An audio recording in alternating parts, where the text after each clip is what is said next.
1 John 4:8. God is love. John 3:16. For God so loved the world that he gave his one and only Son, that whoever believes in him shall not perish but have eternal life. Psalm 139, verses 10. Even there your hand will guide me, your right hand will hold me fast. God's message for today. 1 Chronicles 16:24. Declare his glory among the nations, his marvelous deeds among the peoples.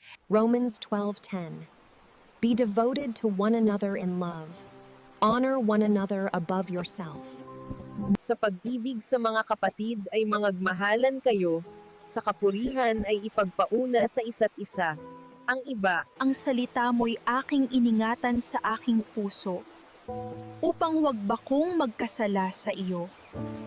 May maraming kata sa puso ng tao, ngunit ang payo ng Panginoon ang siyang tatayo. Tulad ang kaharian ng langit sa nakatagong kayamanan sa bukid, na nasusumpungan ng isang tao at inililihim, at sa kanyang kagalakan ay yumaon at ipinagbili ang lahat niyang ikinatangkilik, at binili ang bukid na yaon. The Lord is my shepherd. I shall not want. Ang Panginoon ay aking pastor. Hindi ako mangangailangan.